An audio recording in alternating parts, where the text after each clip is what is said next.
UFP, the United Federation of Podcasts.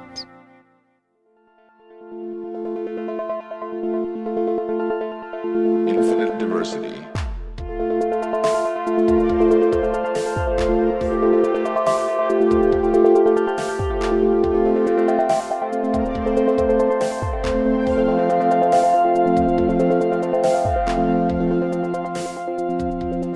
Live long and prosper, and welcome to Infinite Diversity, a Star Trek Universe podcast here on the United Federation of Podcast Network.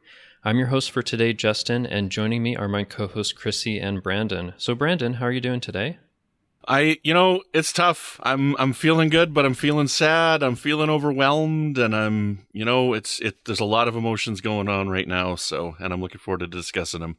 Very, very emotional, yes. And our listeners will see why in a bit. But Chrissie, how are you doing? I could echo that. It's was a long trip to get there, and it was worth every moment. Okay.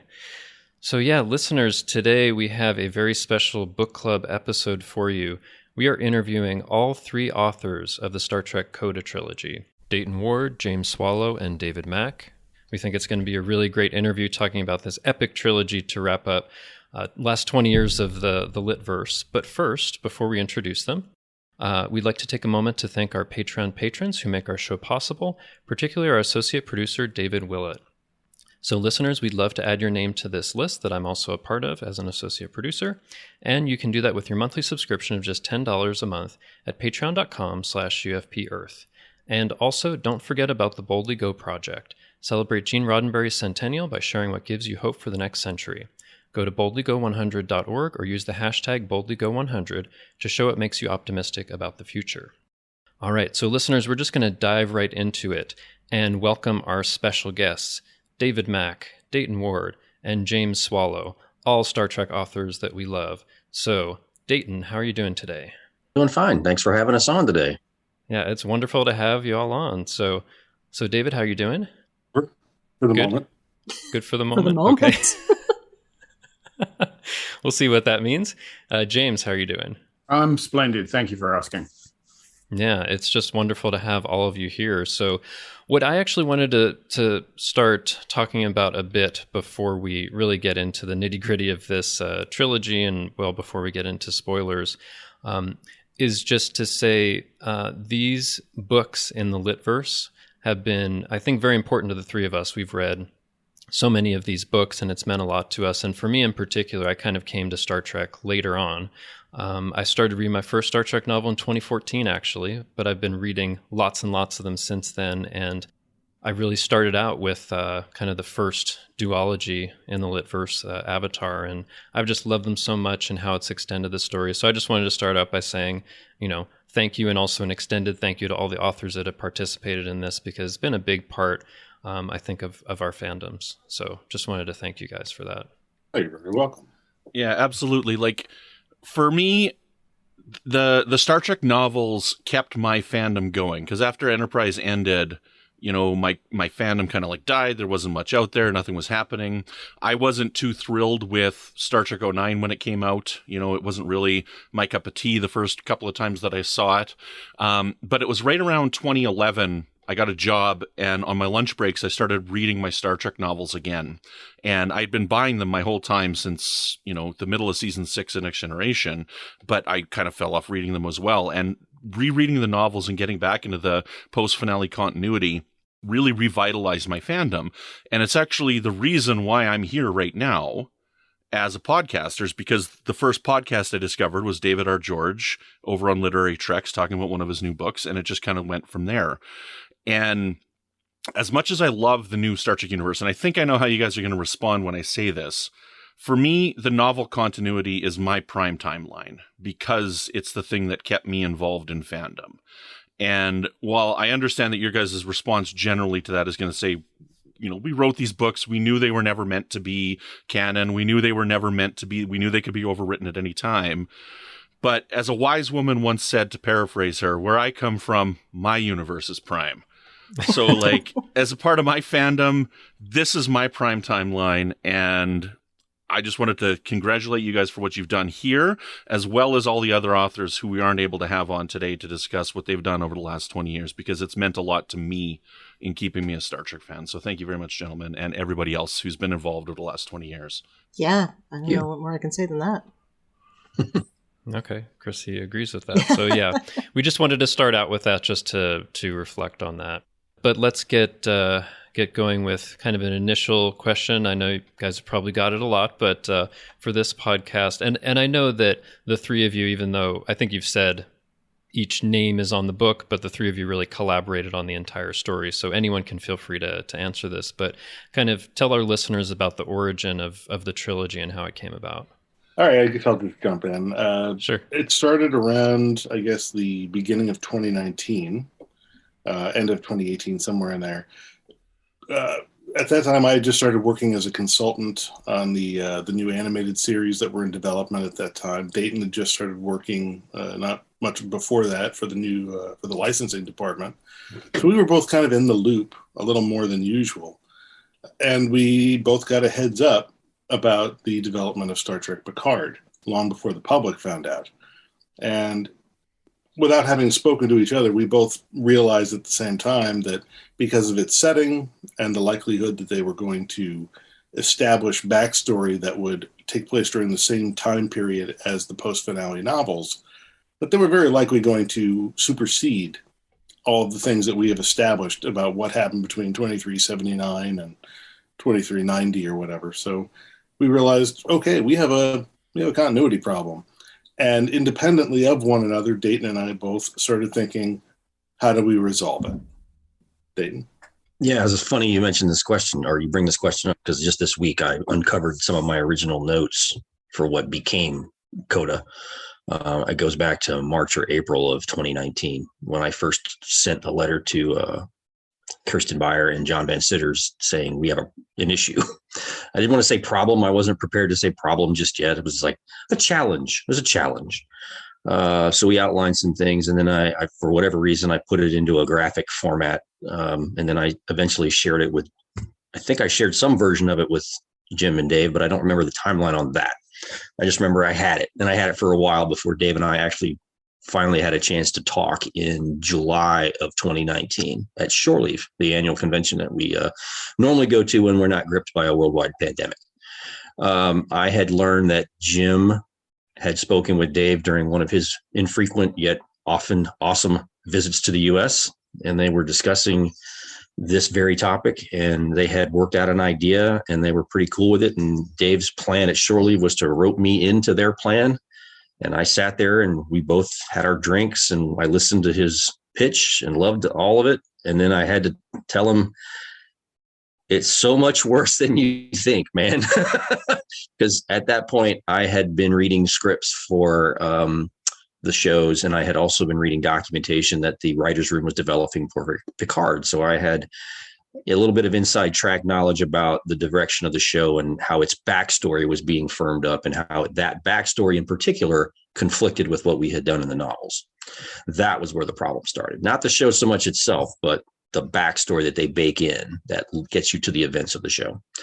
That's where our challenge was. So once we realized the scope of the problem, or at least our perception of the scope, that's when we started trying to figure out how to unwind things a little bit and figure out how our story was going to go. Dayton, I got a question for you on that, because I've heard you say that a couple of times in some interviews and whatnot, where you're like, when you sat down with them the first time, you said it's so much worse than you think. So just kind of elaborate on what you mean by that. Do you mean that because it's like, it's changing everything that we've written? Is that what you mean by it? Or it's like, it's going to be hard to come up with a solution? We were basically throwing stuff against the wall, what would work. And what detonated it all for us was when I got the backstory document and they refer to the Mars attack, which was something that had not been known, generally speaking. So that point, that incident taking place in our past, as far as the novels were concerned, is what really started the snowball. It's like, okay, we can't just decide. We just can't have the character start talking about the attack that happened 2 years ago on Mars. And then they started laying in the idea that the evacuation plan for the Romulans began years before that. So, we start backing up the train a little bit. And then we just started realizing there's just all these little incidental things that affect so much just in passing, just by that nature of the reference. We're like, well, okay, well, what do we do now? We can't just back up to where we think the point might diverge. We need to have a legitimate reason for there to be a divergence in the first place.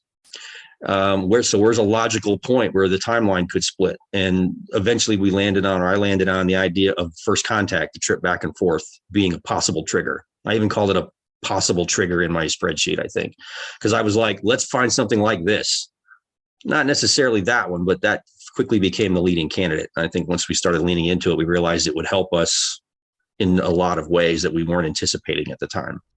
Okay. Before we go further, I think we are definitely going to go into spoilers pretty quickly, and there may have been a few in there. That's okay. That's okay. I just wanted to let listeners know. So first of all, I think there may be some people who are listening who have been a bit on the fence, not sure if they want to do it. They put a lot into the continuity, but as someone who has read nearly everything in the Litverse for the last 20 years, I can tell you I think it's definitely worth it. The journey is worth it, getting there through all of the books. So I definitely highly recommend that anyone check it out, even if they're on the fence. But this will be your spoiler warning, so we will get deep into spoilers here, and you can either listen or not based on that. So anyway, I just wanted to do that first and encourage people to check it out, even if they've been, a little hesitant about it, because I definitely have seen people hesitant about it for sure. Yeah. I'll ask a question here based on when we covered the first episode. I'll start with James on it, because James, you kind of came to the Litverse later than the other two, right? You came in writing Star Trek later to them. When we discussed book one for this, one of the first questions that we asked each other was, is this trilogy good for new readers to Star Trek books? Can they pick this book up and start there? And when we had this original discussion, Justin was like, absolutely anybody could pick this up. My answer was absolutely not. You gotta have read a significant portion of what's gone on here. But I may have changed my mind on that after reading the three of these. And I kind of wanted to get the three of your perspective, the authors on it. And I think my perspective changed on this because reading this felt a lot like Endgame, felt a lot like All Good Things, where we've jumped into the future for these characters. We don't know a lot of the history that's happened since the previous episode. And a lot of it kind of gets overwritten by the end of it anyways. And then also, when we were talking over the first two books, Justin's like, oh, this happened in this book. And I'm like, I don't remember that. And I'm like, he's like, this happened in this book. And I'm like, what? What are you talking about? And so here I am. I'm almost coming fresh at these because there were so many events in these novels that were referenced that I didn't remember. And there was even a reference in, I believe it was James's book, to the Borg video game. And when the reference was written down, I just assumed it was First Contact. And Justin's like, no, the timeline didn't match up. And so what was the reference? Yeah, it was, if I remember right, it was a reference to something about the Borg from 10 years before. And I was like, that's 2377. That's not First Contact. That's not Destiny. But then I looked it up and it had something to do with a video game.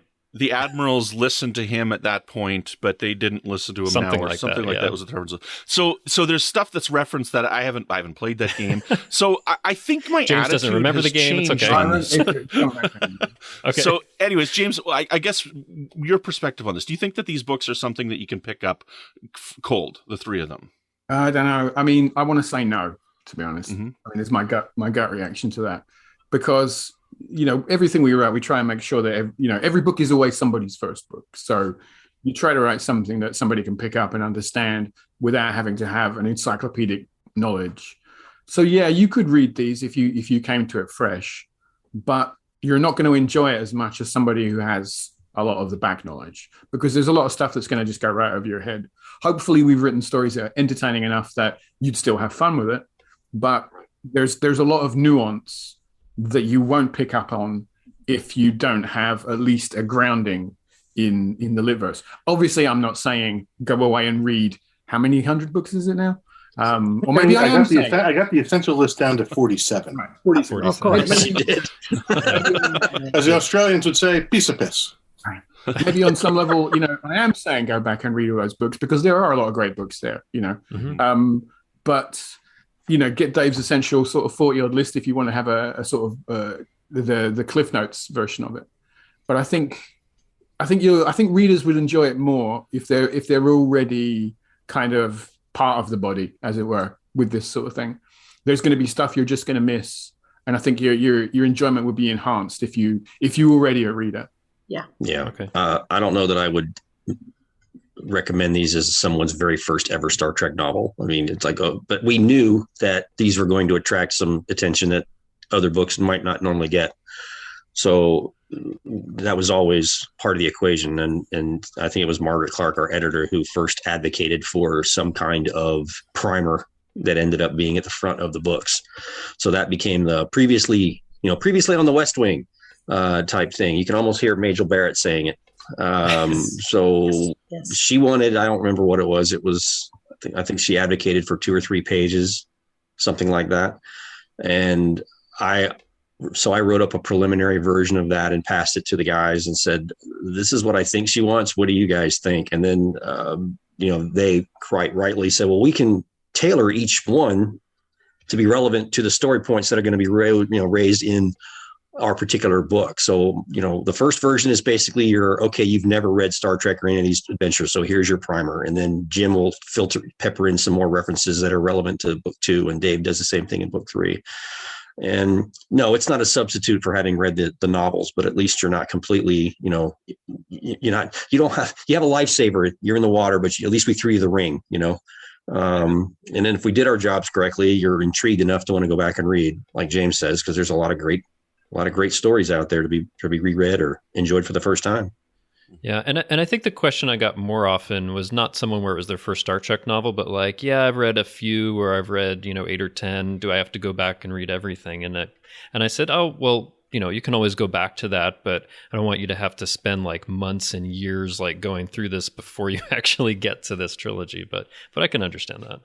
One thing we did to help readers out with the previously section was each paragraph, of backstory information has a citation for where it came from, either from an episode, a movie, or a novel or a short story.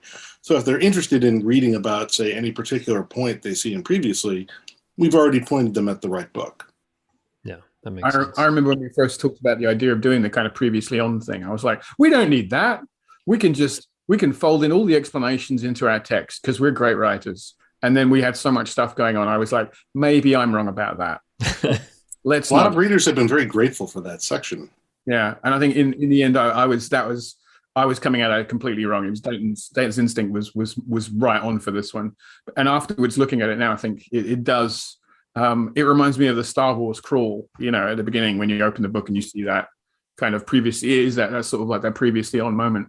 And I think it also sells the kind of gravitas of what we're doing by saying, metaphorically what we're saying is all these threads that we're just mentioning here are all coming together in these books. So I think it sells the idea of how epic this trilogy is. I was also trying to think a couple of moves ahead, because I considered, well, maybe this is material that they can repurpose for, marketing. They'll put it up on a website or a web page in the weeks before the first book comes out or something. They never ended up doing exactly that, but I know they did feed some information to some folks who posted articles before the first book was published. But that was sort of my thinking. It was like, even if we don't end up in the books, it's good information, and we'll pepper it into web, blog entries or websites or interviews or something. That makes sense. So, Chrissie, did you want to ask the next question? Well, just before we get past the older books, I'm wondering if you've heard anything about plans on reprinting some of the older ones, because I know a lot of them are out of print, and yes, I know a lot of people read them ebook style, but it seems like an opportunity for them to make some money on omnibuses. Omnibuy. Yeah. Omnibuy. I haven't heard anything concrete. I mean, it's always a suggestion when the opportunity presents itself. But I have not heard anything definitive. I think it would be a great idea. I mean, our friends over in Germany are doing a bunch of omnibus reprints. Yes. Coming, I think, in the next sort of year or so. I think it's the Prometheus book, Save Your Destiny stuff. They're doing their 4th hardcover omnibus edition of Destiny over there. And there's a third one as well. I'm not sure. I can't remember what series the third one was, but I think it was Prey. Oh, right, the Prey series. Yeah. I'm going to have to learn how to read German, because that's the only way we're going those. All I know about the German editions is they have the most amazing cover. Oh yeah, They do Sure, great they've work. got like 4 years to come up with something versus the guy who has like an hour Okay. and a half. You know? Fair. What I noticed the other day, I was just shopping for a friend for a holiday gift, and I happened across the science fiction section of the bookstore, and I noticed the Star Wars books, which are always well represented.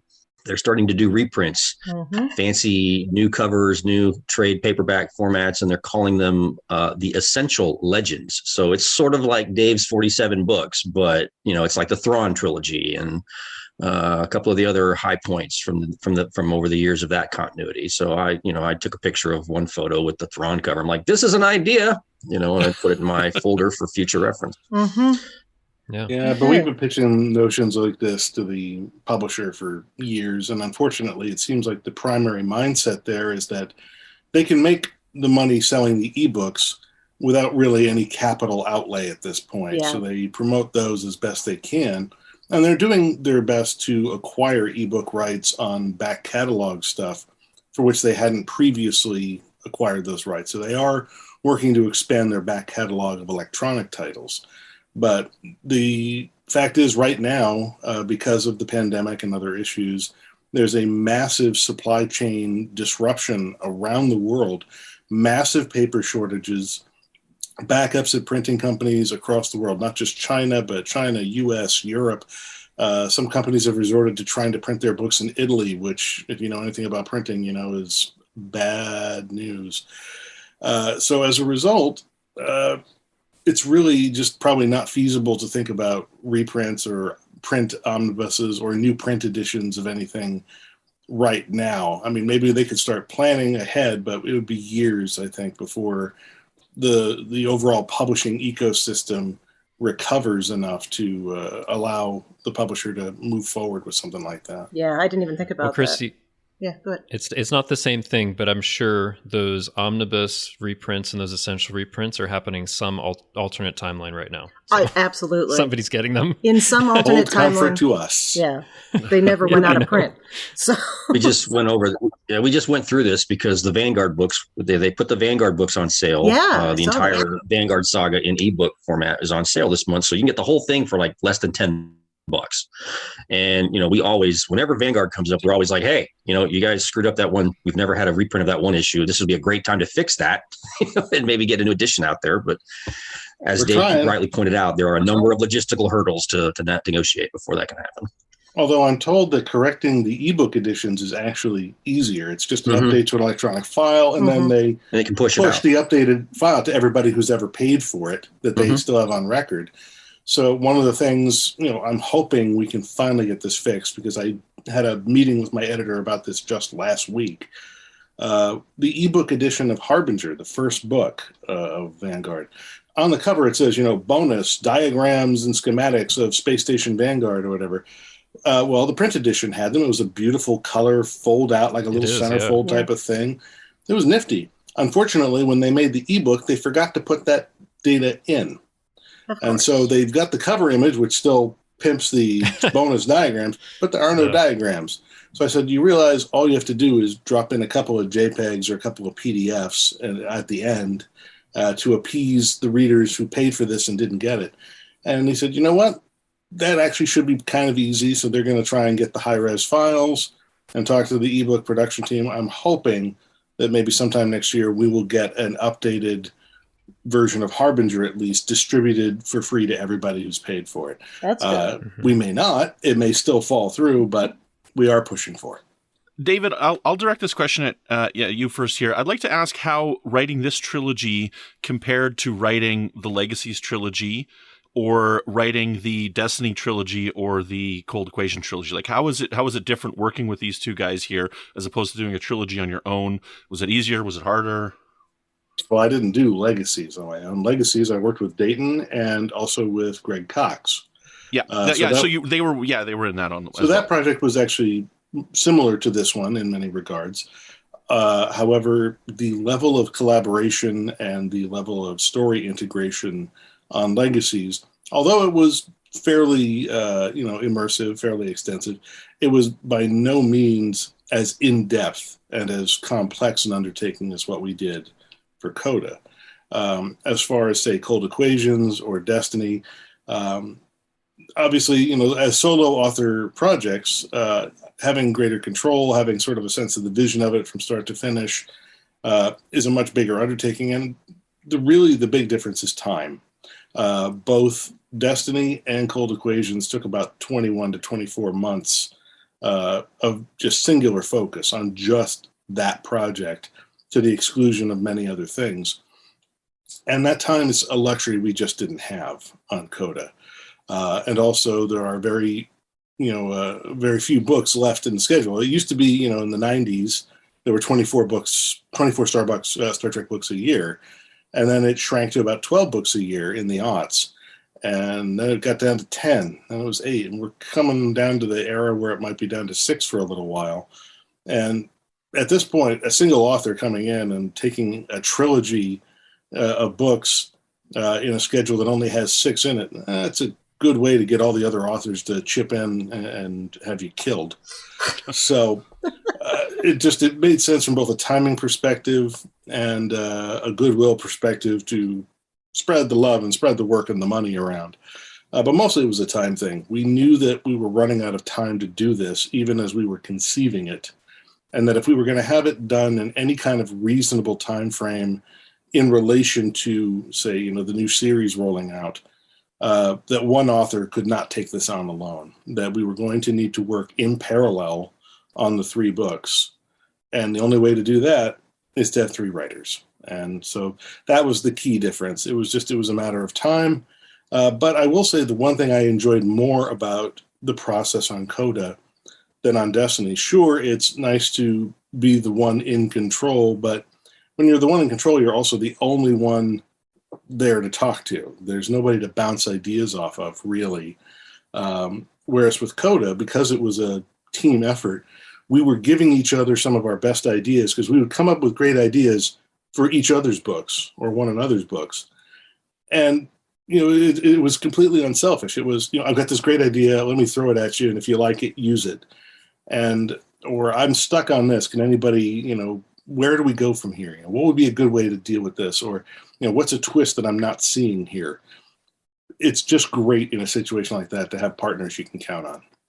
Add to what he said there with the time situation. I mean, it's we started talking about this amongst ourselves, back in early 2019, mid 2019, but it's not like it was a consistent ongoing effort for 2 years. It was, we got together and we would talk, and then we would set it aside for a month or two, and then we would write up an outline or a sales pitch, I guess is what we would call what we first did, right?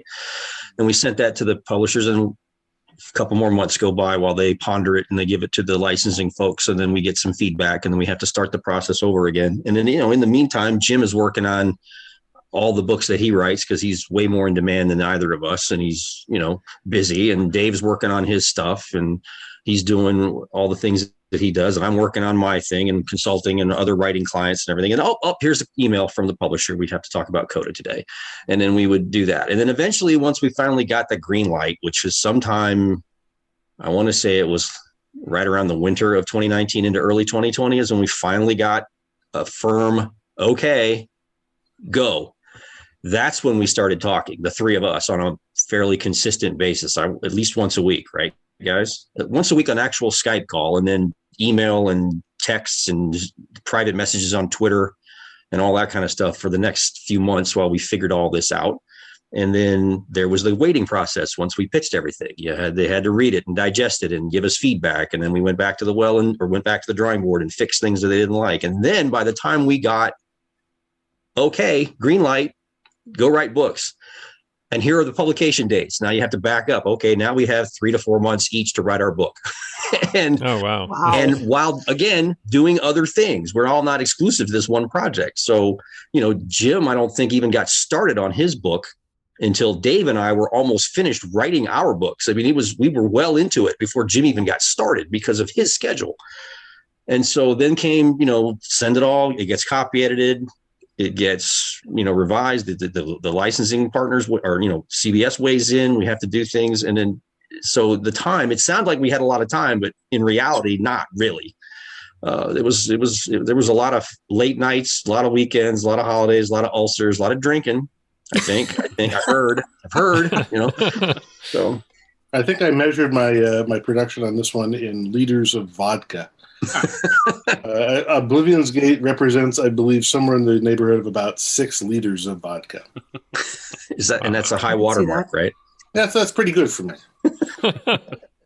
Well, I mean, it's appropriate for a trilogy that's basically about the characters running out of time to do what they need to do. So yeah, the irony was not lost, We kind of took that pressure and I think in a way it's like the, pressure makes diamonds, right? So we tried to, I think we all kind of factored that into the way that we were writing, because our characters are under pressure and we were under pressure. So we put that onto the page. Yeah, that makes a lot of sense. Yeah. I would like to think that we succeeded more than we maybe tripped up, but that's ultimately not our call to make. So. Well, I kind of would have preferred it if you didn't kill off Cisco, but I mean, I'm not gonna, tell you guys how to do your jobs here. Okay, so Brandon, they all got erased, So yeah. Okay, so let's talk about some details in the book. So we did find out in book 1 that the Davidians that we first saw in TNG's Times Hour were kind of the big villains, kind of across all of the books, and I was certainly surprised when that happened. I was like, oh, I haven't really. I think you guys have said in other interviews, like they weren't used very much, and so it would have been nice, and they're kind of scary for what they do. But this is kind of like to a whole nother level where they're collapsing timelines and getting all of that, energy and fear from people that are dying. It's like this huge thing that they're doing. So one of the things that I wondered as I was reading the novels was if it was on any of your minds for the Davidians in this as some kind of commentary on people who might never have enough, whether it's wealth or things or power or anything like that. It just kind of struck me while I was reading, and I was curious if that was anywhere in your minds. This is late stage capitalism on an interuniversal scale. Yeah, it's probably entered the conversation at least once. Yeah. Okay. And we may have talked about it, but I mean, it could be interpreted in so many different ways. As you said, it could be a commentary on the rapacious nature of capitalism. It could be a commentary on certain individuals or philosophies. But in the end, really, I think it was just about the nature of appetites. An appetite, sometimes once fed, just continues to grow. And that was really what it was about. I mean, in that respect, it could also be an analogy for cancer.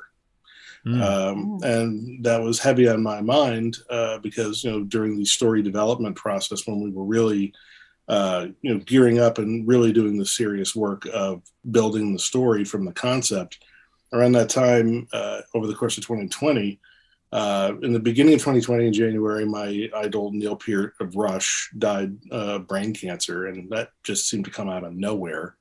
And then my mom died of cancer that April. And then at the end of that year, fellow Star Trek author Dave Gallanter passed away, again of cancer. So if anything, the sort of insatiable, unstoppable appetite that leads to death, if anything, I would say the Davidians probably could be a stand-in for cancer. But for however they work for the reader, whatever the reader wants them to stand in for, have at it. I always felt that there's also they're like a kind of exemplar of climate change as this idea of something in a more kind of existential way about the idea of this threat that is so large, so existential, so terrifying that it's hard to kind of get a grasp on it. And it's one of those kind of threats where, as a regular, ordinary person, you look at it and go, what do I even do to stop this from happening? How can I stand against this? And I think that was something I kept coming back to, that kind of feeling of, being defiant in the face of something incredibly powerful. How not to feel powerless against something like that. That was something I kept coming back to when I was writing the characters in that story. Wow. Yeah. And I mean, and also, in the novels, I mean, typically if there's some alien threat, our characters in Star Trek might try to communicate, work something out, but there is nothing to be done about that. And some of those things that you've talked about, like there's no talking to or communicating to this threat. There's another way that you need to handle it or deal with it, right? So, and that's, I think, one of the things that makes it really terrifying, because I'm definitely so used to there must be something at some level we can communicate or do something. And with the Davidians, there's nothing you can do. You just have to deal with the threat and make sure that it doesn't consume everything and in the end can only just consume something, right? Like that's your best option, which is kind of terrifying, honestly. I think the analogy, and it's even stated, I think, at one point in the book, is that it's like trying to negotiate with death itself. Death is not there to negotiate with you. It is completely unconcerned with your wants, your needs, your perspective. It's going to take what it's going to take, and it's going to take it from you. And you can deny, you can try to bargain, and none of it's going to make any difference. And in that respect, the Davidians and what they represent is also just inevitability, entropy, oblivion, death. You cannot bargain with these forces. They are elemental forces, and they just don't give a damn. I mean, we saw, like, Picard tries to do that in the Times Arrow story. He Ever the diplomat, when he's talking to the Davidians, and he says, there must be something we can do. If you're feeding off these, by inference, what he's saying is, well, if you're feeding off of these people, what's going through his head. He's thinking, well, maybe we could come up with something synthetic for you that we could give to your people, and everything would be fine. Let's try and find a solution where nobody has to die. And the Davidians are like, we're just not interested. We just don't care, because we're going to keep doing what we're doing. And that idea of a threat, that's rare in Star Trek, for our heroes to face against something that they can't talk down, that they can't persuade or cajole or, diplomatically work their way throughout. And the idea of something like that will not relent is frankly terrifying. Yeah, I felt like in some way it was like the original threat of the Borg multiplied by, universes worth of terror. Like it was much, much more terrifying than that. Yeah, I think there's definitely some of that as well. The idea of the original Borg, pre the Borg Queen, when they're just like, Dave said, like this elemental force, it's like arguing with a hurricane. It's like, you can't do anything about it. Was it the Q says, they just won't stop coming. This is just a destructive force you're going to meet. And in later stories, the Borg kind of get a bit decaffeinated when we get the Queen and we see a little bit more of them. And that idea of them being that existential threat starts to fade away. But I think we tried to bring some of that idea back with the way that we kind of interpreted the Davidians, going back to that idea of it being something that you can't argue with. You have to either face it head on or run like hell. I had a question about the Davidians and when you guys chose them as an antagonist for these books here. When we were discussing the first novel, one of the parallels that I kind of saw and thought about was, I wonder if the Davidians started from a point of view and a perspective of doing the least amount of damage. And I know that kind of sounds weird, but it's like when you go back to Times Arrow, they were going back in time and they were taking the souls, for lack of a better word, of people who were about to die anyways. So from a point of view, you could look at that and say they were trying to do the least amount of damage by not killing some random person, but by killing somebody who was going to be dead shortly anyways. And so we talked about this on an amplification scale of universes. And it's like, okay, well, if they're creating these branches for the sole purpose of harvesting souls. Creating branches. At the time, we weren't quite sure where it was going, right? So that was like a thought process that I had at the time. Would they have possibly been looking at this from like a least damaging point of view by going off on these timelines? Or do you think it was always just a greed factor for them?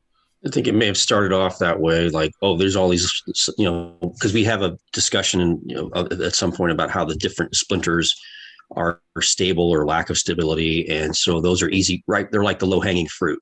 And that's what they could go after. But when they realize that the fruit tastes better off the healthier branches of the tree, obviously, then Dave's analogy about just, unrelenting hunger and an insatiable need to feed kicks in. And they're like, well, there's no sense with messing with this stuff. They're not ripe yet. All the juicy stuff is over here closer to the trunk. So that was just kind of where things were going. And I can't take credit for the Davidians. That was either Dave or Jim, or Dave and Jim before they wrote me in. And I loved the way we discussed it out, because it was Jim who pushed the idea, was that, they were a one-off villain and they've never been used. I mean, they may have shown up somewhere in a game like comic, or they did show up in a comic. Oh, right. They did show up in Star Trek Online.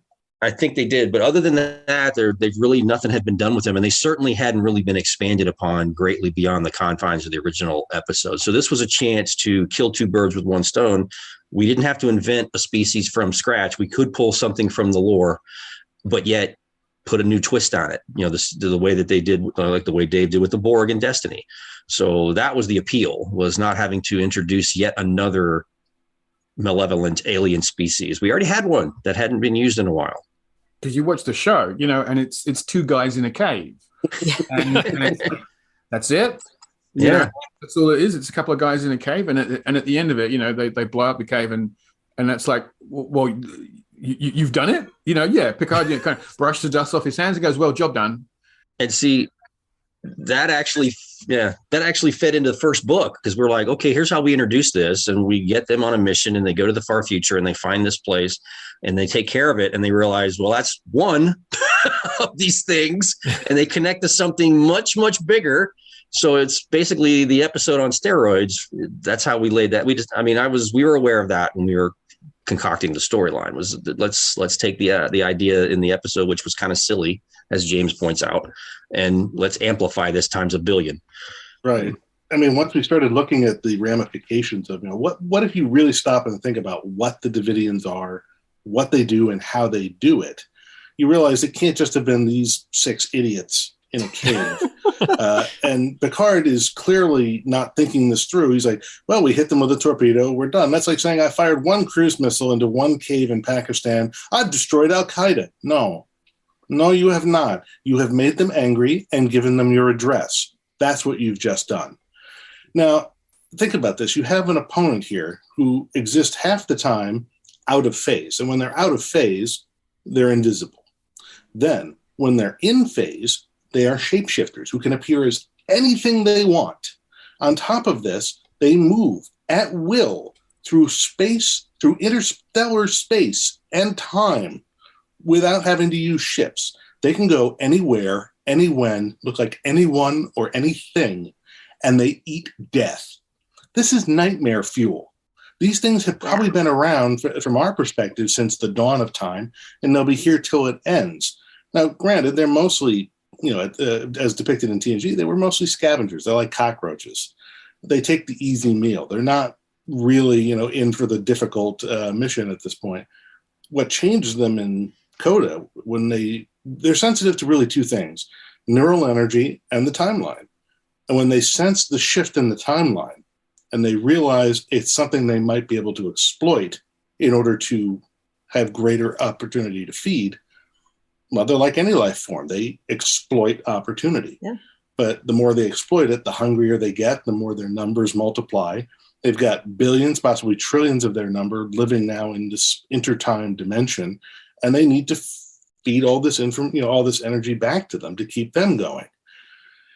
So, that's really what happens, is that it's the fundamental nature of instability in this splinter timeline creates this opportunity, and it changes the Davidians from the bottom feeders they start out as into the apex predators they become.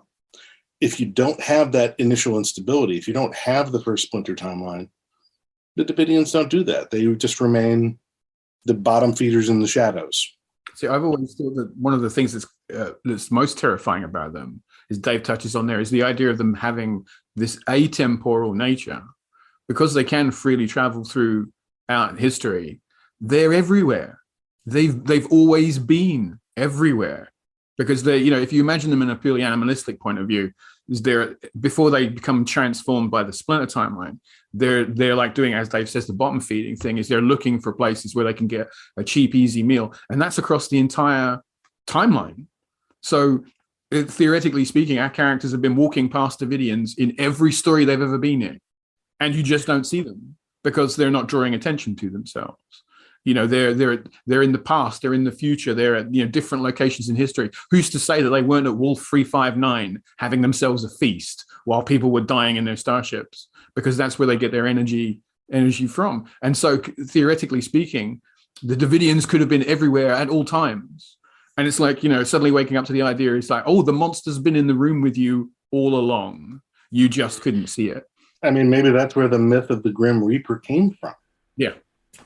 Oh, goodness. Nice. Well, and that leads me to a thought I hadn't thought about when I was reading the books, which is, are all of these Davidians in inner time and they're dealt with, or are there some still out there even after this first splinter timeline is sacrificed?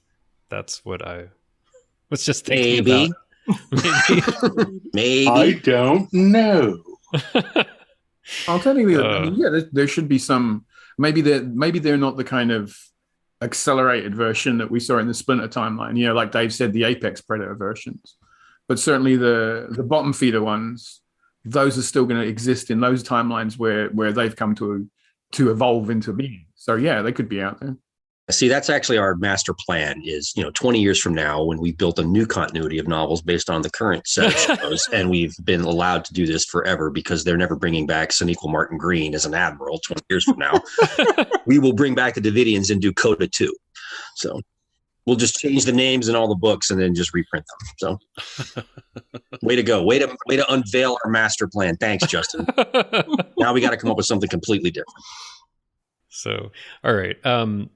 Let's talk about something else. I think one of the interesting things that also kind of threads through the books is Wesley Crusher as an important figure. He's a traveler. I think, he has a lot of abilities that can help with these Davidians and everything they're going through. I mean, I quite like Wesley and liked having him in the novels. But Chrissie, you had a specific question about Wes, right? Oh, yeah. Yeah. Did you intend him as a Christ allegory? No. Wow. Well, as far as I knew, we never talked about that. Not consciously, no. Okay. Man, how do you see it that way? The very if end. it works for you that way, you're probably referring to the moment when he's strung up like Vitruvian Man. Yep. Well, that and the very end describes where he's kind of splayed as he's being killed, and he's saving the universe. It wouldn't be the first time I've written a deliverance story, borrowing Christian iconography. I mean, that's pretty much the ending of Destiny. True. Erica Hernandez is a Christ figure, but of course I did that deliberately. I knew what I was doing when I did that. Okay. If we did it again with Wesley, it was by mistake or just by instinct. Fortunate happenstance. Well, yeah. I mean, and he ends up talking to Beverly and Renee after he's died and telling them, "I'll be with you soon." Well, that's the Obi-Wan Kenobi. That's true. Yeah. But no, it's funny because I was raised Catholic and have since left the faith as many people do.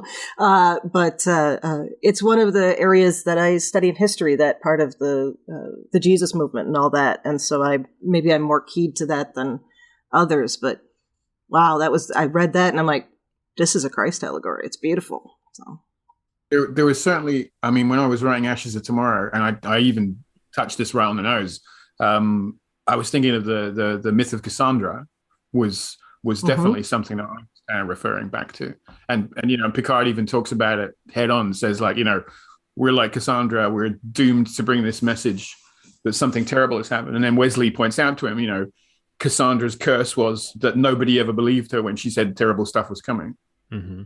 Yeah. I also wondered about the inclusion of Wesley, because I like the character, but I know not all fans like the character. And I thought about like early, in book 1 where it seems like Wesley's died, but then, another version comes and there's like a whole bunch of other versions. It almost felt like, hey, if you don't like Wes, that's too bad. He's going to come a lot in all 3 of these novels. I don't know if that was intentional, but... You don't like Wesley. He dies a lot in these books. He does. Well, there's at least one version of Wesley dies in each book. Yeah. Really? Yeah.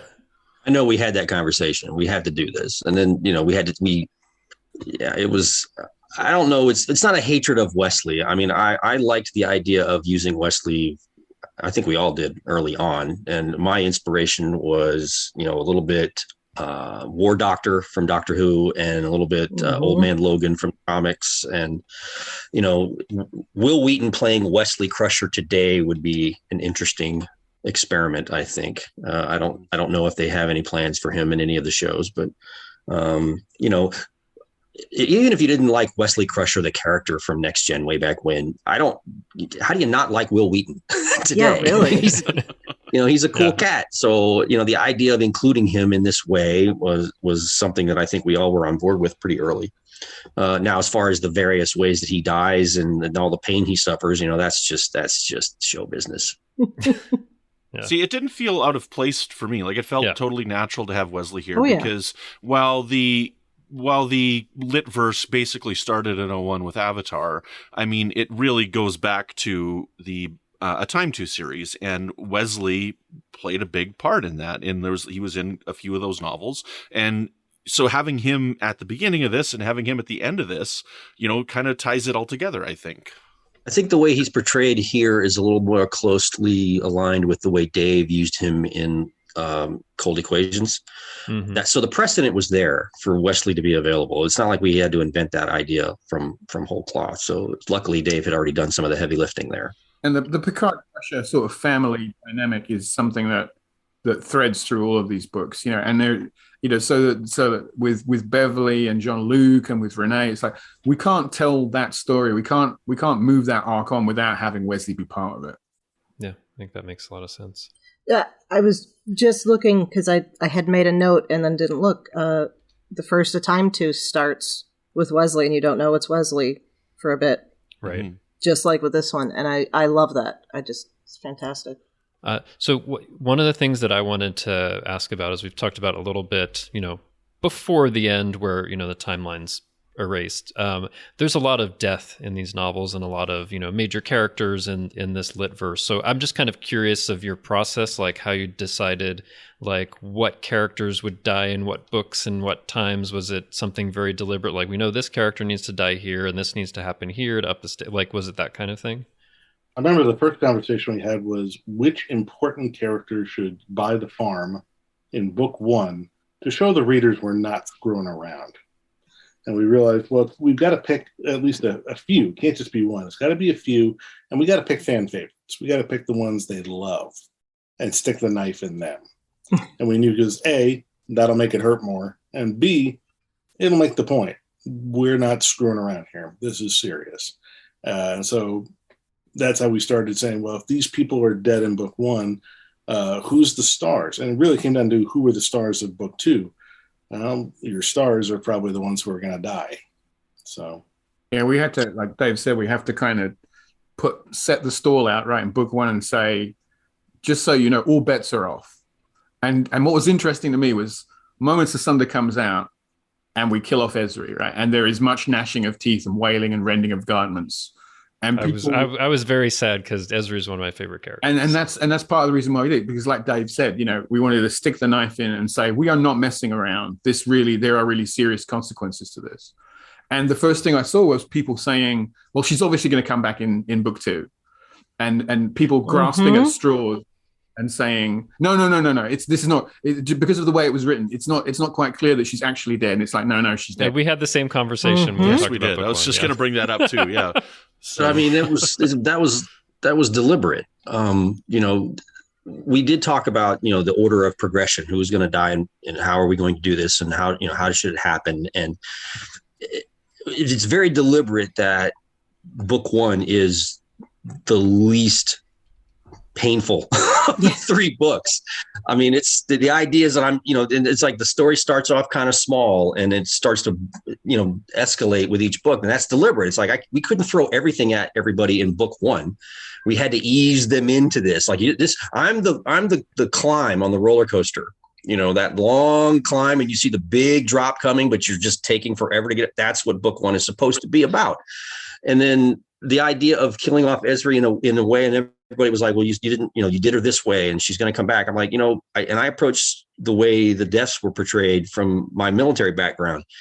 Not everybody gets a hero's death. Not everybody gets their last line. Not everybody gets a great death scene. Sometimes you're just dead. I mean, one of the greatest Marines who ever fought in World War II, John Basilone, Medal of Honor winner at Guadalcanal, he's killed on the first day of action during the amphibious landing on Iwo Jima by shrapnel.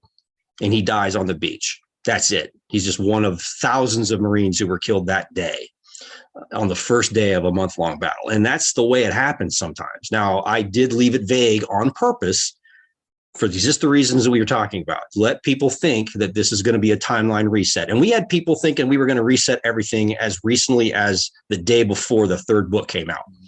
They were convinced that Dave was going to flip the switch the other way, but we were going to find some way. And we're just sitting back here going, they're either going to hate us or love us. I don't know which one, or everything in between, but this was part of what drove us for that time was people are going to think this at this point. They're going to think that at this point. They're going to think we're going to reverse ourselves. We're going to back around. And we're just sitting here in the dark going, nope. It's not going to be that way.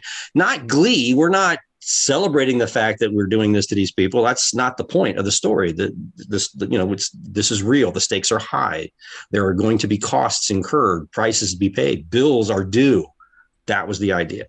Yeah, because when we discussed it, I was convinced Esri was coming back at some point, and Torek, right? Because a version of Esri does come back, so you're maybe a bit right. But. Yeah, but like when Torek dies and they cut, and it's like 10 or 15 pages later or whatever, and they're talking about Torek being dead, I'm like, what just happened? And I actually went back and had to read that, and I'm like, because you cut away from Torek, right?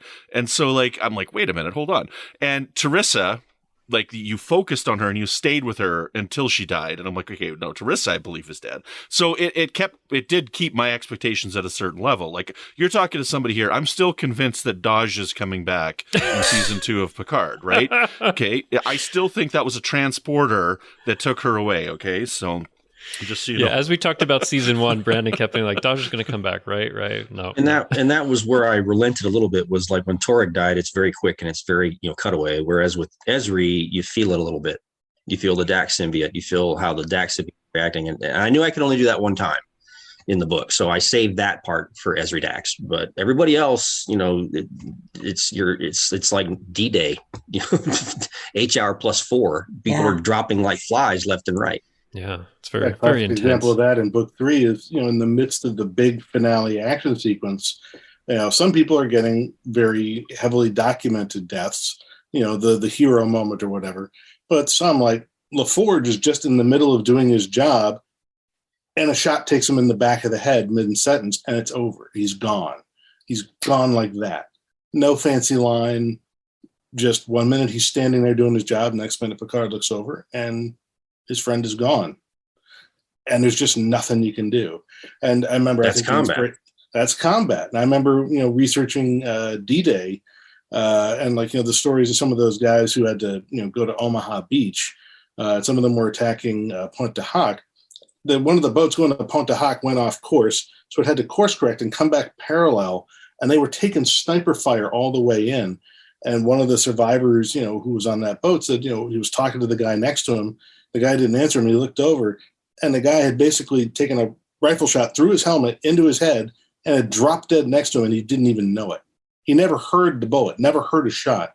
It's just 1 minute he's talking to the guy, and he looks over, and the guy's gone. Because we tried to make sure that, we did that balance, like as the guys are saying, between the shock death of like suddenly a character is just drops down dead, and then that kind of that ghost effect of what Dave's talking about there, where he was here a minute ago and then he was gone, and that's a completely different kind of shock. And then you have the kind of the drawn out, here's the heroic moment. I wanted to specifically do a heroic scene for Nog, because we only recently lost Aaron Eisenberg, and I always thought that he was a great character, and I wanted to give him a moment to be a hero. So I constructed a sequence in Ashes of Tomorrow where Nog does the full-on heroic sort of, heroic futility death, where it stands up and saves, it saves the lives of his friends and goes down with the ship, which to me felt like that's the ending that character deserves. That's he's earned that ending. So did I tell you that I was on a podcast a couple of weeks ago with Aaron's widow and Sarah Clofton? Oh, no.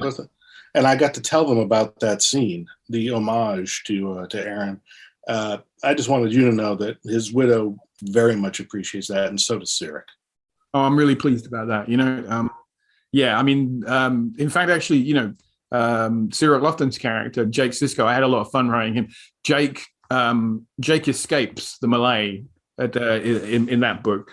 And he's another character who, I love the relationship the two of those guys had in DS9 anyway. So I wanted Jake to have a moment in the story. And I was really pleased about being able to write a scene with him. And the final moment is, Jake's on a ship trying to escape, and Nog is the one who puts his ship in the way so that Jake can escape. And even though they don't have a moment, they kind of have a moment, but not together, as Jake's ship flies off and Nog takes the hit for his best friend, and to me it felt like that feels true to those relationships of those characters. And that was a lot of what we were looking for, is we had to make these passings feel dramatic, heroic, terrifying, saddening, but the most important thing was, does it feel true? Does it feel real? Does it feel earned for these characters? And I know we all went around and around on these things, is how do we make it feel like it's not cheap? That was the thing. We didn't want to make it feel cheap. Yeah. And I really appreciate that because, I think going into this, I think I had an idea like a lot of the characters I've read about in these novels are going to die. And how's it going to happen? But I felt like kind of behind all of that was kind of the Star Trek ideals of sacrifice, working together, doing things for one another, and there were some great scenes with different families and people kind of being together at the end. So I found that really moving. It wasn't just like you're just going in there like, oh, it's so fun killing all these people and blowing up all this stuff. I thought there was within the confines of lots of violence and lots of stuff like that going on, that there was a lot of kind of nobility and moving things in it. So just thank you for that. Yeah. I think part of the reason why, like for me reading these books, I'm going to have to go back and read them all again, because for the first 2 books, I definitely had my defenses up as a reader, because I knew that this was the grand finale. This was the swan song to this universe that I've grown to love over 20 years, reading these books for so long. And I did expect a reset at the end of the 3rd book. I expected a grand reset, and I expected in a nutshell, basically like the Sopranos finale, right? Where, I love the Sopranos finale, and my interpretation is that Tony Soprano's fine. Whatever happens, he'll be fine. And the end of this trilogy was going to be, this universe is going to continue on, and we won't visit it again. So my defenses were kind of up for the first 2 books. So the deaths didn't hit me as hard in the first 2 books as they did in the 3rd book, when I started to realize this is not going to end the way that I thought it was going to end. So I don't know. To me, I appreciated that, because it's like it helped me to enjoy the deaths more and appreciate the deaths more that had happened and the ones that were coming up, and it helped me to accept them more. And the one that affected me the most was actually kind of surprised me, but it was Bashir's death, actually, in the 3rd book. Yeah. And his sacrifice. Yeah, I mean, I understand. I've been writing Bashir as one of my favorite characters in the Treklet for years. I don't know, I guess I just sort of felt an affinity for him. I picked up the baton of Bashir back with Zero Sum Game, which came out in 2010. And I'd sort of, looked at the storylines that had happened up to that point and realized that, Bashir had just turned 40 in, the Star Trek chronology around that time. And all of his friends have left the station. Esri's left. She's taken command. Sisko's gone. Kira's gone. O'Brien's gone. And he's looking around. He's like, I'm 40 years old. I've been at this post for 12 years. All my friends are gone, and I'm still here. What am I doing with my life? And I kind of understood where he was coming from. And so that sets him on the whole Section 31 arc that I ended up pursuing, starting with Zero Sum Game, Ceremony of Losses, then Disavowed, then Control. And of course, he eventually succeeds in this seemingly quixotic mission of his, but it costs him everything, destroys him as a human being. And somebody pointed out to me on another podcast, I think yesterday or the day before, really, if you look at it, the moment he broke up with Esri, he set his life on a path to destruction. Losing Esri was probably the worst thing that ever happened to poor Bashir. If he could have just worked out the relationship with Esri without being a twit, he'd probably still be happy and he'd probably still be alive. I was like, I hadn't thought about that, but you're probably right. But the consequence of what's happened in the first Splinter universe is Bashir is broken. He's lost everything. If anybody is ready to embrace oblivion, it's him. He's ready to hit the reset button. He's ready to erase time. He's lost everything. And he's like, I sacrificed all these people I cared about for a war nobody asked me to fight. What am I doing? Why did I do this? Why did I go through all this pain? He's ready to erase it all. And he's ready to take on one last good fight. He wants to do something before the end that feels like he didn't waste his time. It's like when we see Bashir for the first time in the trilogy, Dave, you and I talked about this a lot, right? That scene, the awakening moment. And if I have a regret about that, I would have liked to have made more of that. And again, the issues of time and length of the stories meant I couldn't stop and develop that scene as much as I could. I really wanted to. But what brings Bashir back into the real world is rage, is anger, is fury about the fact that the one person, like as Dave said, the most important person in his life, who he's already kind of lost once, now he's lost forever. And that draws him back from that sort of, that semi-catatonic state that he's in. And when he kind of resurfaces, the first thing is, I want payback. That's what's going through his mind, is I've got all this negative energy from this. And probably some of that comes from a sense of self-loathing, and knowing that he made the wrong choices. And he goes into the end of the story with that. I used the word feral to describe an expression on his face. And a lot of people came back to me and said, well, why did you use that? And I'm like, because that's where he is. He's in this angry place. And that's what drives him and propels him through the back end of book 2 and into book 3, is he is on this, as Dave says, this destructive course. And this is the most destructive thing he could possibly do, because he's there at front seat to the end of the universe. Yeah, like the first thing his friends in the Mirror Universe say, like when they haven't seen him in a few years, he comes back, they take one look at him and they go, the years don't seem to have been kind. And he just says, no, they have not. Yeah, you're not right. You don't look right. And it's like, no, he ain't right. And he admits it. He's like, no, the years have not been kind. He doesn't even try to smooth over it with that, British being polite bullcrap anymore. He just, no, they have not. Mm-hmm. But Brandon, so it was just kind of feeling that there was really this finale that really made it more meaningful in book 3. Yeah, absolutely, man. Sorry. That's okay. You can take a minute. Yeah. Please. I know it's obviously hard for you to talk about. I can feel that, but I want you to know that I take it as there is no higher compliment than to know that our work has had this profound an effect on you. I mean, that's really the highest compliment you can pay a writer. So I know that this is a difficult moment for you, but I want to say thank you, obviously, because you've connected with our work, and that means something to me. That means a lot to me. So thank you. Thank you guys, because I tweeted out, David, and I said, I loved the finale. It just was, I tweeted out that Spock emoji where he's like, I'm in control of my emotions, and then he starts crying. And this trilogy was beautiful. You said there were some people online that were upset with it, but I don't understand how they could be, because the love and the history of these novels just shows in what you guys have done here, And it means, as a fan of these books, as a fan of these 20 years, it's meant a lot, and this finale means a lot to me.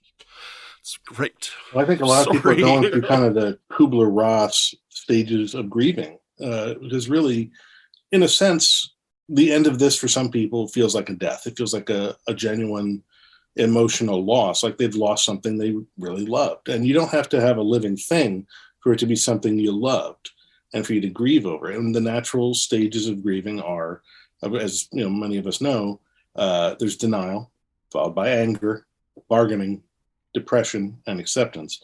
And they can come in any order. They can often cycle back. Sometimes you cycle through one of these phases more than once. And I think a lot of the fans, were initially in denial. Denial is either, I can't read these books. I refuse to accept that they're happening, and I'm not going to read them. Or they read them and they say, this doesn't really mean what it says it means. And then they realize it means what it says it means, and they move to anger. Now they're like, well, this offends me. This is, not the way it should have gone. This is an offense and an insult. And so they're basically processing pain through anger. And then they get to bargaining. What they should have done was this. What they should have written was that. The book that they should have written was this. This is the story I would have told. That's bargaining. You're trying to make some deal that would mitigate the pain for you. You're trying to figure out how to process that in a way that the universe might make a deal with you, but it's not going to. And then you get to depression, and then finally you get to acceptance. And the thing is that if we seem, I don't know, maybe a bit jaded or blasé about this, it's because we've been going through this for 2 years. We've been through all the stages. Believe me, I went through the stage when I realized what was happening with Picard, and I said, you got to be kidding me. We don't really have to do this, do we? They're not really doing this. That's denial. I went through my denial. Then I went through my phase of anger, as I'm sure Dayton will attest.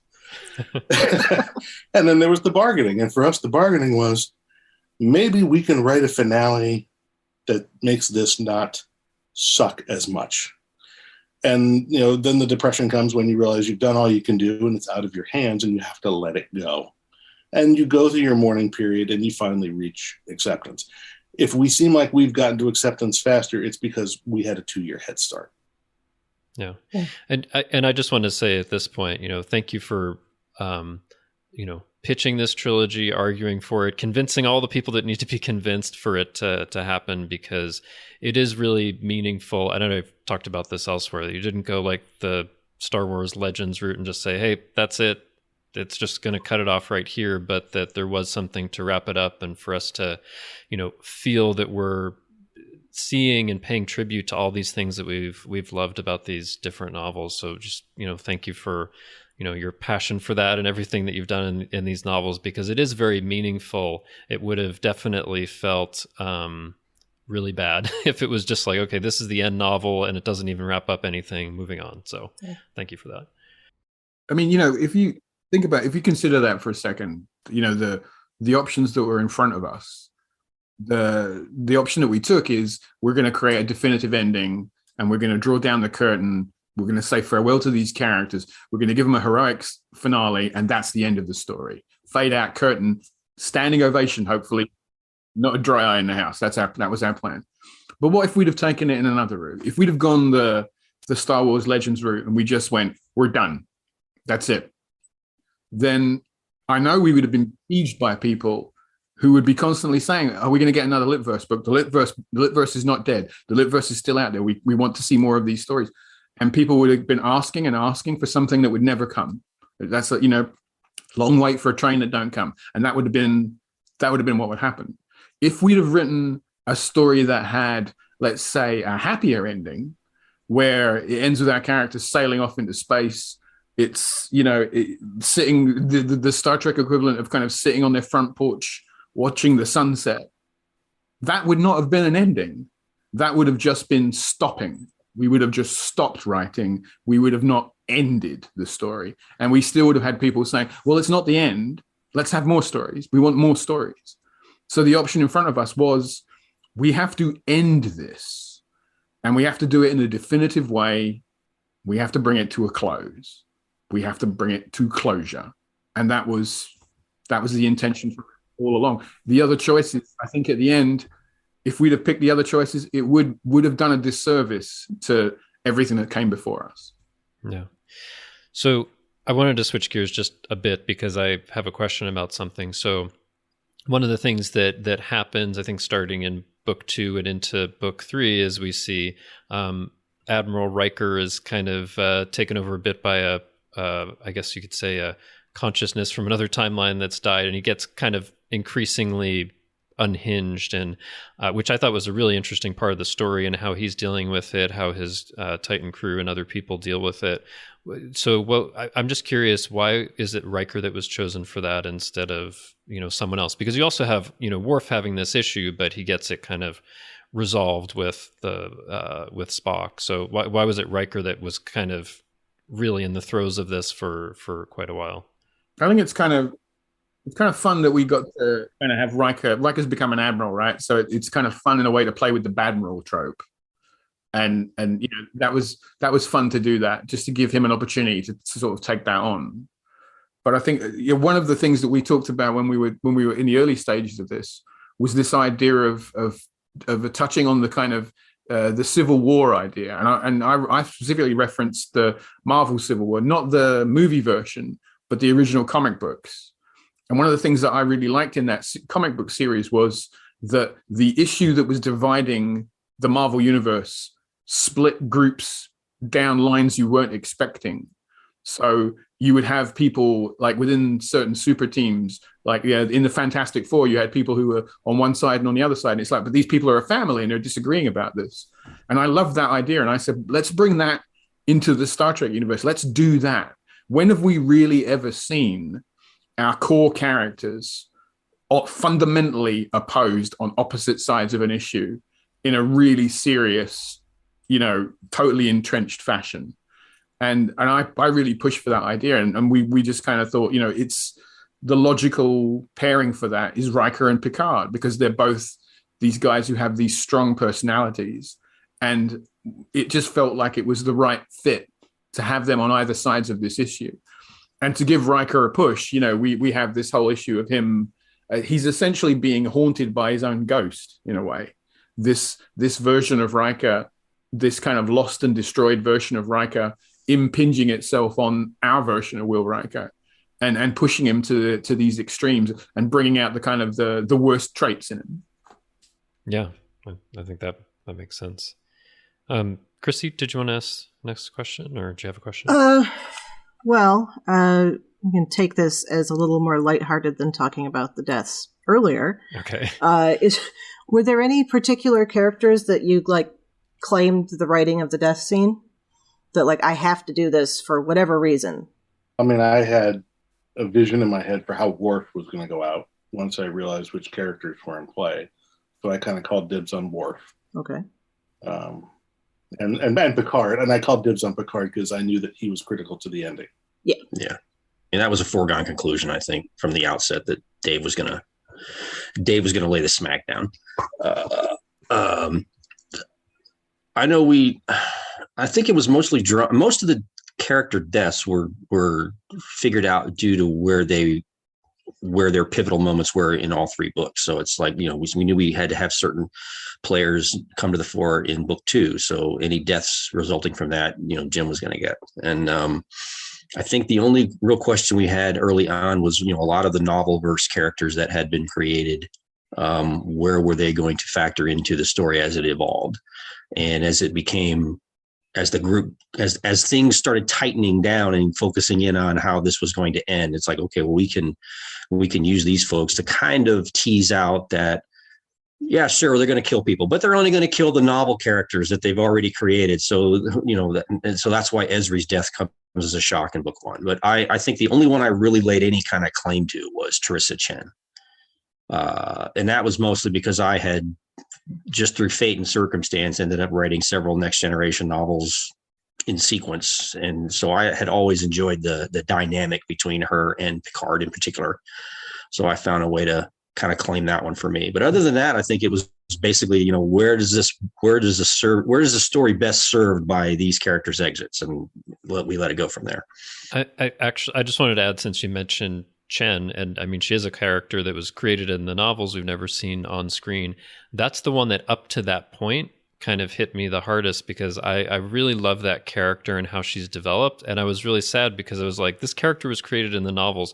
Very likely we'll never, ever see this character on screen. So that felt more definitive than any characters that, yes, we can see another version of them on screen maybe somewhere in the future. This is one where it's just like, I love this character, and she's really gone. We're really probably never going to see this character again. So you did that very well in really getting to me. Well, thank you. I mean, and again, that was also part of the whole, all right, we kill off Chen in definitive fashion, we kill off Ezri in a fashion, and then, yes, we may have deliberately left it vague so that people might, we're not trying to fool anybody. We were trying to leave options open so that people would not guess our ending too early, A lot of these things were just that. They were just, I don't want to say misdirection, because it's not like we were trying to fool anybody. We were just trying to, keep people from guessing the end game, so to speak. Yeah. I mean, I engaged in a bit of misdirection with the start of book 3, where I have the prelude called Second Splinter, but no explanation of what that means. And then you have this, what looks like a flash forward. And that's how it's meant to be interpreted. I intend for the reader to read that prelude and think, oh, I'm reading a flash forward. And of course, I take it right through the moment of final defeat. So I want the reader thinking, all right, you've shown me the moment of final defeat. How the hell are you going to walk this back? How the hell are you going to turn this into something? And you flip the page, and now you got the part 1 title page, followed by a page that simply says 2 days before the end. Now, the natural instinct, you see 2 days before the end after what you think is a flash forward, and you think, oh, we're rewinding 48 hours. Right. Not what I said. That was I beautiful. didn't say 48 hours earlier. I said 2 days before the end. Second Splinter's already over. Now we're in First Splinter. And you don't figure that out till you get to the end of part 1 and you find out what splinter means. and you realize we're in the first splinter, and then you go, second splinter. That was a different timeline. So by that point, now you realize, okay, now I've seen how badly this might go, but now all bets are off because different timeline, different possible outcome. Hope is restored, but at the same time, you now also know, boy, are they up against something awful. Yeah. So. You know what's funny about that? I mean, at first I thought like, oh, that's really the end. But then I actually made a note like, well, here's the characters that aren't in that scene. Like, where's Riker and Kira and Jake and Wes and Spock? Maybe they're all saving the day somewhere else. Like I had this hope until but that was brilliant because at first I saw Second Splinter and I was like, oh, it's just some, fancy way of talking about this, or poetic way or something, until you find out what the splinters mean. So that was very well done. Yeah. And in that first chapter, I was like, oh, this is how it's going to be. This is really depressing already. So well done. I have to say, though, that kind of made me giggle a bit because when they're running, totally out of context giggle, running and they're going, for Worf, all I could think of was the end of We're Cordially Invited. When they go after him. Yeah. Yeah. Right. Yeah, of course, I'm thinking, Leroy Jenkins! Yeah. Well, David, that misdirect actually is what helped me to get my defenses lowered down. It's like, okay, we're really ending this. And so while it turned out to be a misdirect, like it helped me realize, okay, no, they're really going to be ending this as a finale. And so that actually helped lower my defenses and jump into wholeheartedly into the book. So that's great. We did mess around with the kind of timeline a little bit here and there in some of the bits, jumping around and showing you parallel splinter realities. And, the epilogue of Ashes of Tomorrow is technically pretty much almost, it's not the first scene in the story, but it actually takes place kind of like a third of the way into the events of Moments Asunder, because we're seeing in that finale, we're seeing old Wesley about to travel back in time to the Enterprise to die and deliver his dying message, which is kind of the sort of the Act One twist in Dayton's novel. And that was fun to do because I put that in there and people were saying, is this a different version of Wesley? Where, and it's like, you're not thinking atemporally, we're trying to, don't be so linear. In a class example, end of book 3, when poor Wesley finds out he's the template for the Avatars and the Nagas. That they fused Traveler DNA, his specifically, with their Ophidians to create these monsters, which they then use to destroy all his fellow travelers. And he realizes that, he's at the very end, and he's like, what do you mean? And I said, this is the beginning. This is, and he's like, no, it's the end. No, it's the beginning. Yeah. And he realizes that, it's like an Ouroboros. He's basically the end is the beginning is the end. And they said, we always knew you were going to come. And he's like, that's why you let me live when I came aboard the station. And he realizes, I've walked into a trap and I set all this in motion. I am an idiot. So we had a lot of fun playing with timelines. Like once you get into time travel, you get to do some fun stuff. If you look at the progression of the kind of time that we do, to use the term, if you look at what we do, pardon my language, if you look at what we do with messing with the timelines, is we do a little bit of in Dayton's book, we do a bit more in Dave's book, and by the time you get to Dave's book at the end, we are just messing with the wibbly wobbly timey-wimey stuff in a big way. We're kind of easing you into it, I think, as the series progresses. Mm-hmm. So I think I heard in another interview that you guys had like this big chart or something showing, and this was to explain it to people and convince them to go forward with it. Are we ever going to see that thing that just shows all the arrows and like all the how probably it all goes? Put it up on Twitter in a week or so. I know Dave had something going on for his book specifically. I know you had some kind of chart or whiteboard, or you were doing something. Yeah, it was the time travel thing showing how it all connected and how we moved through it all.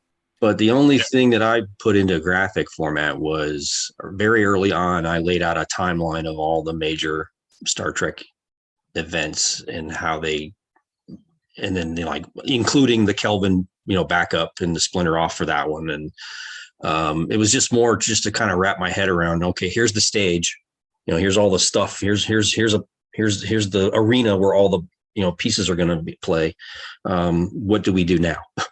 Where's the divergent point? Where are the convergence points? What can be the initiating actions and things like that? It was mostly just to get my head around having to try to pitch this idea, and as fate would have it, I should have known this was going to happen. Dave and Jim were already working in parallel on very similar ideas. So we were pretty close to the mark the first time we talked, I think.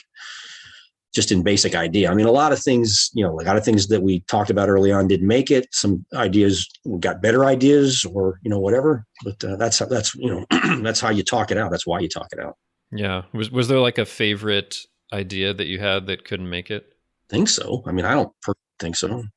I mean, my thing is early on in these sort of discussions, and maybe they'll back me up on my emails. I'll say, hey, I'm not married to any of this, and I really am not. I'm not. I mean, when we're talking at such an early stage, when everything is on the table, I try not to get too married to things, because chances are good one of the other players, if we're collaborating, is going to come up with a better idea. And so you have to take your ego out of the equation, and what's best for the project. And that was a lot of the fun that we had, the three of us, because everybody was throwing ideas on the table like poker chips. We were, here, where does that go? Well, that's probably better served in Jim's book, even though Dave came up with it, or I came up with it, and vice versa. There was a lot of that. And then once we started to dial in, we're like, okay, now this has to happen in this sequence, and I'm really excited about this part, and I don't want to move it, and that kind of thing. But in the very early going, it was a free for all. Okay. I mean, there are things in there that maybe would have been fun for us to add in. Early on we talked about threat forces, and we talked about the Grigari, who are from the Millennium Trilogy, and we talked about the Krenim. Yeah. I would have liked. I thought the Krenim were an interesting species. I would have liked to have done something more with them, but in the end, they played such a big role in Kirsten's Voyager stories. It's like, do we really want to pull back all the stuff that she had done and undo it just so we can have them in there? And it's just that didn't respect what Kirsten had written. And okay, and we were also specifically told not to use them. Yeah, well, we were requested, but I think there was one thing. It was more of a joke than anything else. We were talking about how to end the whole thing, how we were going to do this, and before we landed on the idea of Benny Russell, which was Dave's idea, I think the only contribution I had to that was, well, what if the story he starts to write is the last best hope, the first book in the Picard line that Una wrote? Like, what if that? And then that was and once we got her buy-in on that, then that was cool. But I think Dave and I may have even had a similar slant on what ended up would have been a joke, basically, is that after the end of it all, Picard walks into his ready room, and there's Q sitting in the ready room with his feet up on his desk, and he's drinking a bottle of his wine. And he's like, see, the Continuum didn't think you had it in you, but I knew you could do it. And that would be the capper. And we're like, well, obviously that's not going to fly. That was more of a joke ending for us than anything else. But so, we threw a lot of dumb ideas around. We're like, okay, they'll kill us if we do that. So we can't do that. With as much... The ending for...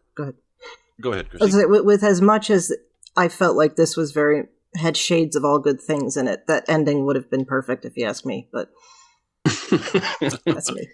But I mean, once we decided that, okay, this is for real, there's no coming back from this, that may have been in there when we were still thinking, is there a way to do this and give it a somewhat happier ending?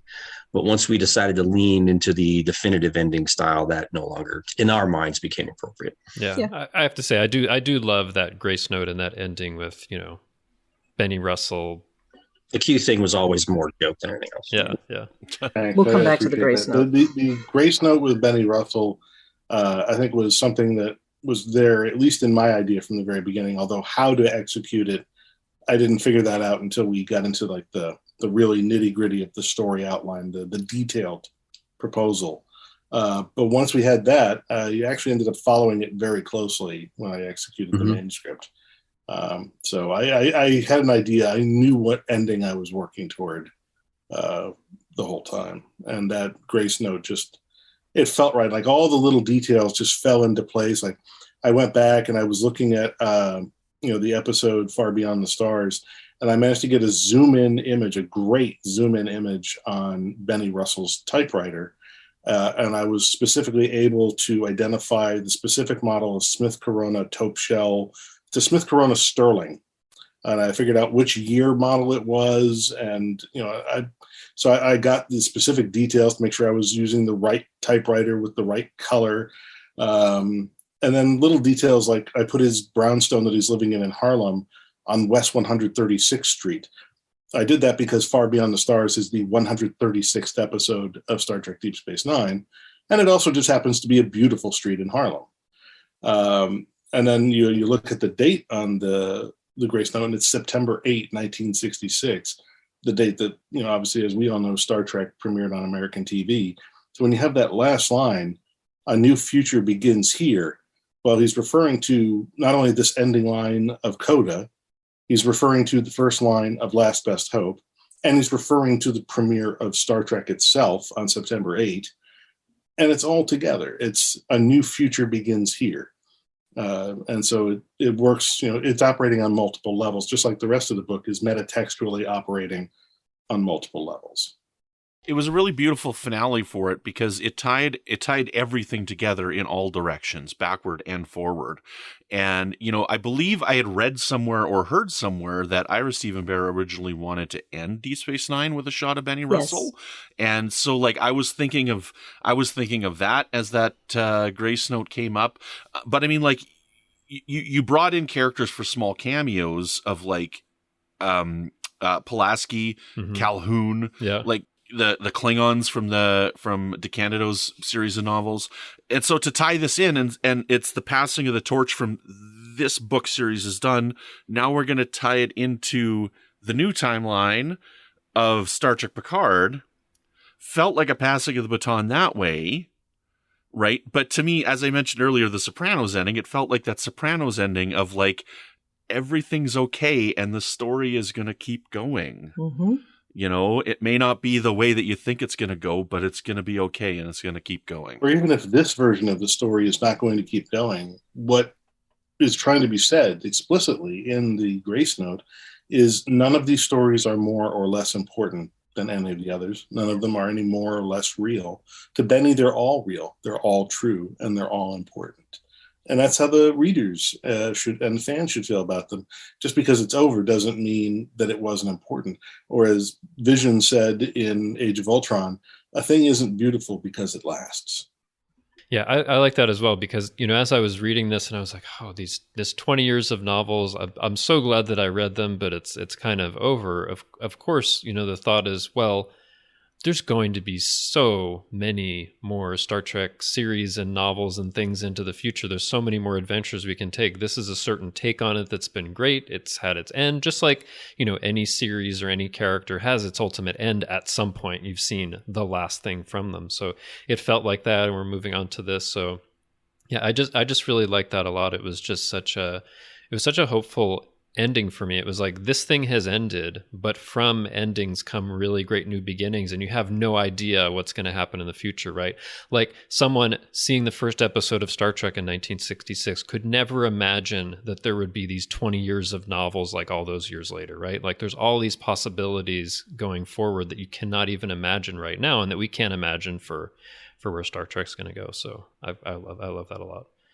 I mean, I think it's worth noting that we as readers and writers, as fans of Star Trek, we got something here that doesn't exist anywhere else in any other fandom. I mean, there's only a couple of other franchises that have been as well supported as Star Trek has been, but none of those other franchises have had the opportunity to kind of turn a series of books into like a discrete object. Because now we've ended this. We have the series, the books are there, and they will always be there. And that Litverse splinter, that will always exist as a discrete thing that you could pick up the first book. You could sit down with Avatar and start reading. You could read the whole thing all the way through. And that will be an object of note that will always exist. There's not a lot of other franchises that could have done that. Star Wars hasn't done that. The Doctor Who books, which have kind of, intertwined with the different audio dramas and the TV series and what have you, they didn't have the opportunity to do that kind of thing with their books. But we have had this unique opportunity to run down the curtain, and I think that's it's incredible to have been part of that. Yeah. So maybe I can ask at this point, Chrissie, did you have other questions? Do I have other questions? I mean, I'm sure we could ask you guys questions for hours. Yeah. Here, I have a totally random question. There's a somebody named Ocasio in the Marrow Defiant. Is that supposed to be referring to a certain congresswoman from New York? Yeah. Good. Okay. I'm a big fan of hers. Yes. Awesome. Okay. And what was the other one? Did you make an attempt to work the entirety of Star Trek III's dialogue into the second book? I wanted to, the whole stealing the Enterprise scene. Beautiful. When we were working that out, and we were like, well, how is this going to work? Because everybody's going to expect us to have the Enterprise be the hero ship for book 2. And a lot of what we were doing through this series was every time we came up against something where we said people are going to expect us to do X, we were like, let's do Y. Because this whole series is about confounding people's expectations in the series. So it's like, the Enterprise is not going to be the hero ship in this particular story. It's going to be the Aventine, and that makes sense for the characters that are on board, and also because some of the plotting we want to do, we wanted to have the whole thing about one of the threads throughout Ashes of Tomorrow is Picard's relationship with Sam Bowers. That Sam being thrust in a position of command that he's not ready for, and I really love right now. I had a lot of fun with that. We couldn't have done that if the crew had been on board the Enterprise, because those characters would have just been shuttled off to the side, and that would have been the end of them. So as I'm writing the story, I'm like, well, how are we going to play this out? And I just suddenly thought, this is a perfect opportunity to riff on one of my favorite moments in Star Trek. And I thought, well, all the characters in the story are going to know about that event. How do I play it in a way that will be fun for the readership? Who will go, oh, I see what you're doing here. But I'm not doing what you think I'm doing. And just spin that around and show it from a different point of view. And then I knew I had to open that scene with somebody saying the exact same line. Sir, somebody is stealing the Enterprise. Yeah. And it's almost and I imagine that line being delivered. I think it's Ranu Keru, I think, who delivers that line. Mm-hmm. Yeah. And so. He's like, I can't believe I'm actually saying this. Someone stealing the Enterprise. And it's the exact same moment. And then I play off the whole idea is like, because Kirk stole the Enterprise, they have the Kirk protocol to make sure that never actually happens again, and it was fun for me to riff on that and do this, because that whole sequence with Picard is summoned to Riker's office and Riker says, I know what you're doing, you're going to go off and do this sort of thing, and Picard's like, actually you don't, because I knew you knew, and I knew you'd know I knew. So it's he's playing a shell game, and because Picard's just that much better than Riker, he's one step ahead of him, and he just kind of puts the distraction in the right place, and Riker's looking the wrong way when the Aventine escapes.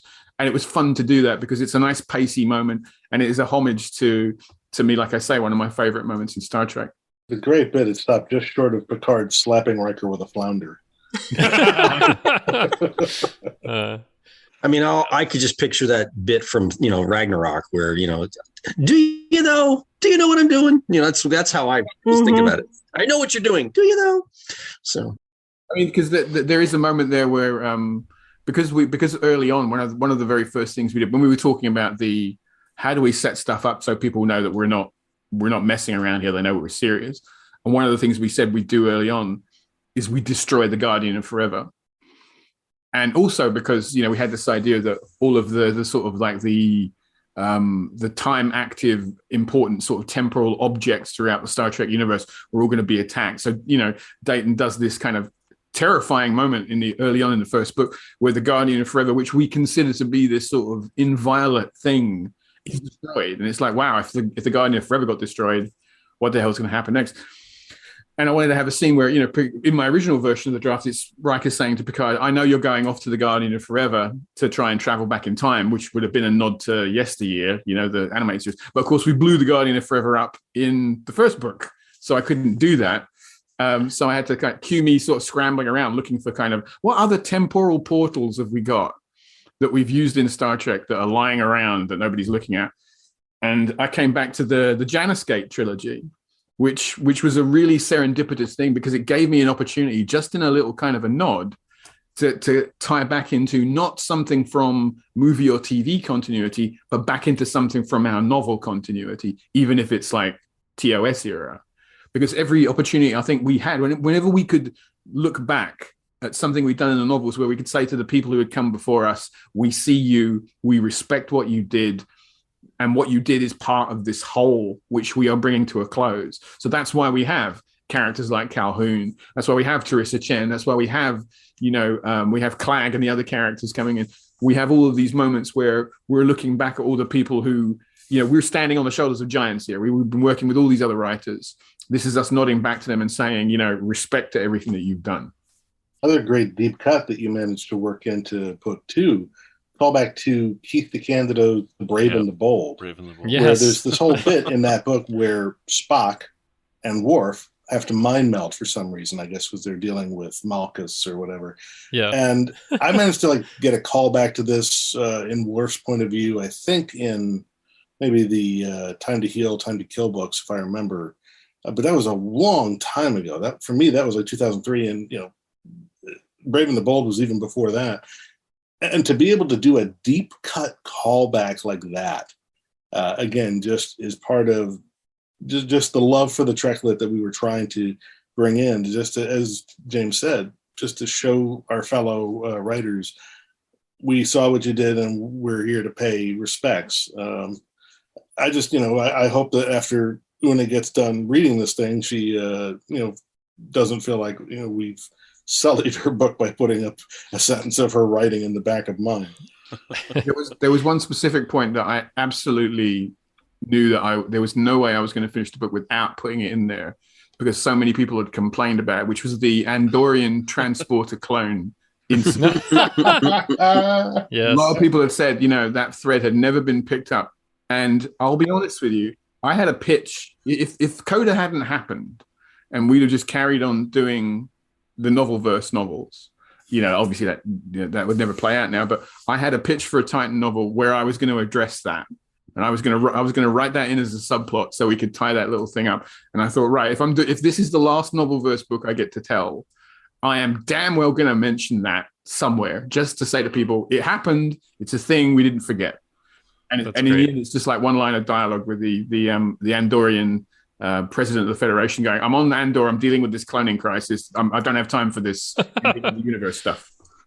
That's great. Yeah, and I did love that, because you guys tied in so many things, and I loved all of those, but I especially like that we got at least a scene on the Da Vinci with Captain Gomez, because I really love the Corps of Engineers novellas, and wish they could have continued forever. But it was just great to have all these nods and see all of these scenes, and just so you could see there is this huge tapestry that's been built up that's so much larger than what you usually see on these shows. So, Brandon, did you have other questions? Yeah, David, I wanted to ask you if you could talk a little bit about writing chapter 40 in your book there, kind of going over kind of Picard and, all the iterations we've seen of Picard and whatnot. That chapter grew out of something that I developed a number of years ago. In fact, the whole concept of Picard versus the Davidians was part of a novel outline that I wrote originally back in, I think, 2011. Somewhere 2010, 2011. At that time, they were thinking, that Simon & Schuster might let go of the Star Trek license for financial reasons. They weren't sure, but they wanted something, essentially a swan song trilogy for the Star Trek line in case they let it go at that time. Really? And they approached me and commissioned me to take that on. So one of the books, the third and final book, was going to be about elderly Picard dealing with something similar to Irumodic syndrome, basically unstuck in time, like the Vonnegut character in Slaughterhouse-5. And it turns out that what he realizes is that all of these seemingly arbitrary tragedies that have been inflicted on him in his life, the fire that kills his brother and nephew, and among other things, the sort of terrible death that his grandfather suffers with dementia and whatnot, as he comes unstuck in time and begins moving mentally through time, he begins to realize that the Davidians, who also move through time, have made it a special project to torment him for what he did at Davidia 2. and that they're basically just messing with him. It's sort of like, Blofeld in Spectre, they are the author of all his pain. And the premise behind all that was that, he was going to go through some wibbly-wobbly, timey-wimey stuff to deal with them and contain them once and for all and sort of finish and tie that off. But the end was going to be this, sort of phantasmagoric moment where he was going to be dying, and then the entire surviving TNG crew would come around him, and it would be like the family gathering around the paterfamilias as he dies. And all those little moments, or several of those little moments that show up in chapter 40 of Coda, such as, the bits with his father when he's a child, bits from his adolescence, those were moments taken from that outline that I developed back in 2012, like the bit with him, being forced to play piano while his grandfather is dying, was from that. And so I brought forward a lot of those elements from that long shelved book proposal, because I realized, well, there's something here, something that we can work with. I mean, I was able to pull the Davidians out of that and then ramp them up to a more epic level. But on a more personal level, I was able to take a lot of this sort of poetic backstory that I developed for Picard, some of which, is taken from my family history, not my personal. Like, for instance, the thing with, he makes the waves out of the dirt, and, he's got his little ships, and then his father comes out and stomps the ships into the dirt and destroys them all. That was something my biological father did to my older brother when he was a child. And to this day, it's something that he never forgives him for. I mean, he was just a little boy, and, his father, dad never explained his rationale for why he did what he did. And it was just this act of sudden cruelty that a child can't understand. So I took sort of, little bits of actual family lore, things that were personal to me, and I grafted some of them into these scenes with Picard. But they made sense in the sense of, what we knew about Picard and his relationship with his father and his older brother, especially during his younger years. And the idea was, with chapter 40, to take a tour not only through the life he has lived, but the lives he might have lived, the lives he might never have lived, to show the contrast. In one, he might have taken that route and become the archaeologist he wanted to be, but then he would have probably died on the Yamato when it exploded in Contagion. Maybe, he could have, had that miserable life as an astrophysicist that we saw in Tapestry, but he never moved beyond it. He's like, I could have been so much more than this. We sort of show the beginning and ending of his career on the Enterprise. What a marvelous ship, so full of possibilities, followed immediately by what a waste of a ship, so many memories. And the idea was to constantly keep showing these moments of contrast, moments of regret, moments, where that represent turning points, paths not taken, like the moment he meets Beverly Crusher for the first time when Jack brings her to lunch. And it's like, he hopes that, she can't tell that it feels like his artificial heart just skipped a beat.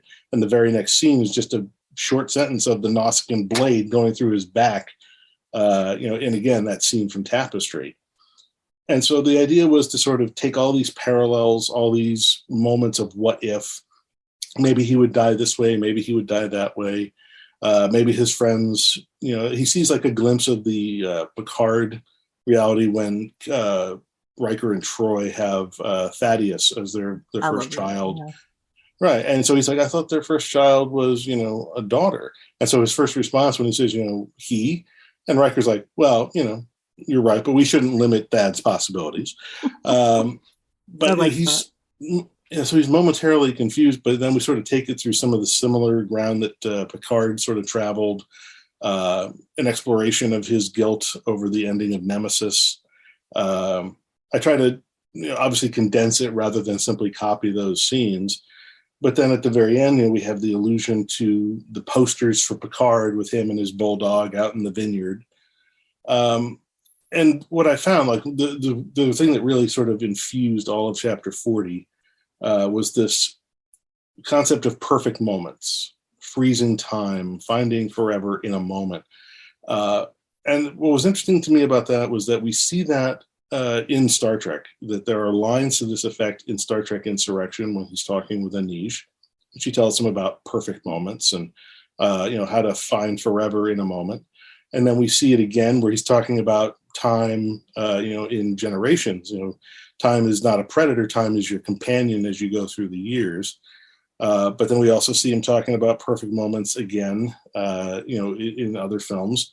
And then we have Leonard Nimoy. His final quote on Twitter, just before he died, was, "Life is like a garden. Perfect moments can be had, but not preserved, except in memory. Live long and prosper." And then what tied it all together for me is because I wanted book 3 to also be an homage to Neil Peart of Rush. I pulled a lot of lyrics from, or partial lyrics from, the last song on their last studio album. That song is called "The Garden," and it echoes a lot of these themes. It's talking about moments, finding forever in a moment. Memories are moments in flight. And so I found all these parallels between all these things that were important to me and pulled them all together in chapter 40. And then, of course, those section titles, like the whole point of chapter 40 is to sum up the part 3 title, which is The Measure of a Life. What is the measure of a life? How do you tell a good life from a bad life? And really, it's just about the choices you make. As Neil wrote in the song, the measure of a life is a measure of love and respect. So hard to earn, so easily burned. And that's what Picard has learned. And he's learned that for him, the point of his life is to be willing to sacrifice.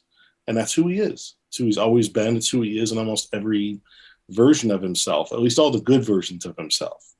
And so that was what was going on for me while I wrote chapter 40. Mm-hmm. It was really beautiful. Yeah. I loved reading that so much. That was the one that got me crying, and that I saw the Grace moment, and I'm like, oh God, I can't handle this. But it was wonderful. Yeah. Yeah, I figured between the Nimoy thing following right after the end of chapter 40, that's like if you're not crying yet, I'll get you with this. But, okay, dry your eyes and then read the Grace note. Yeah. So, we could talk about this trilogy for a long time. It's wonderful. We think, all of our listeners should definitely check it out. But, to wrap up here, so we really appreciate all three of you joining us today to talk about the Coda Trilogy. So I'll just go in order of the books that came out. So Dayton, thank you for being here. Let our listeners know where they can find you online, any current or upcoming work you can talk about.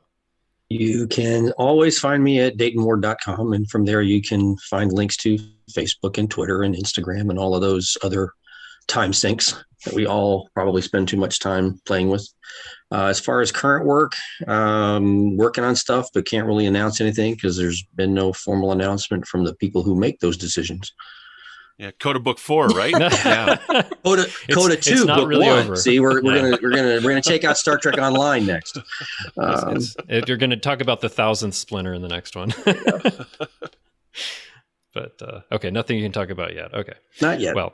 Hopefully there's some Star Trek stuff in there and we can have you back on to talk about that.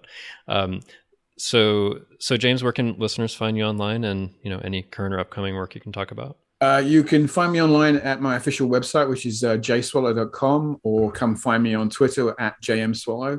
In terms of new and upcoming stuff, just recently I've done a short story for the digital companion for Star Trek Explorer magazine. Yeah. And I hope to do some more of those upcoming. That was quite fun to do. It's an Enterprise story. First time I ever got to write an Enterprise story. So I had a lot of fun with that. That is out right now. Other than that, my Mark Dane action thriller novels, book 6, Outlaw, has just come out in the UK, and book 4, Shadow, is in hardcover in the US. That's going to be coming out in softback very soon. I also have a new standalone thriller project, which hasn't been officially announced yet, but should be able to talk about that very soon. Beyond that, again, same as Dayton, got a few other things, irons in the fire, but nothing else I can talk about. But keep watching the skies. I will talk about my new stuff as soon as I can. Okay, excellent. Yeah, and Dave, thank you for joining us. Where can listeners find you online, and let them know about any current or upcoming work you can talk about?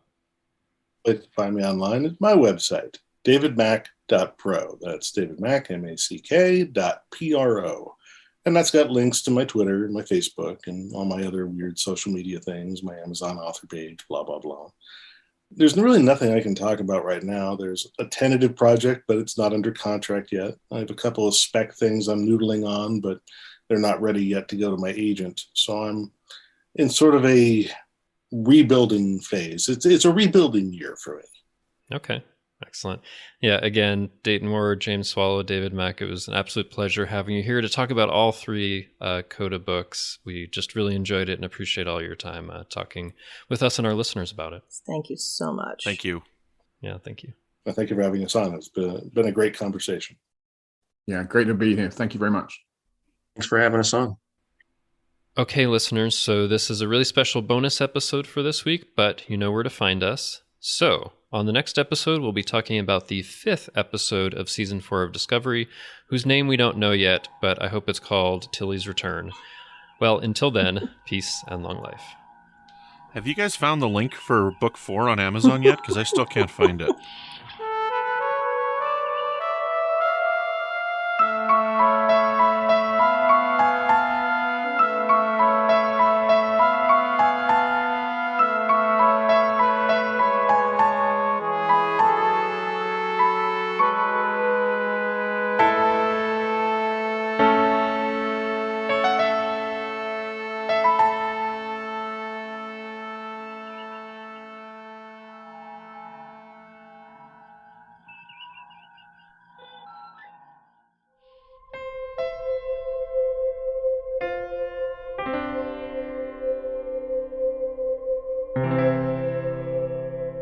This has been a production of MTMR Media Works.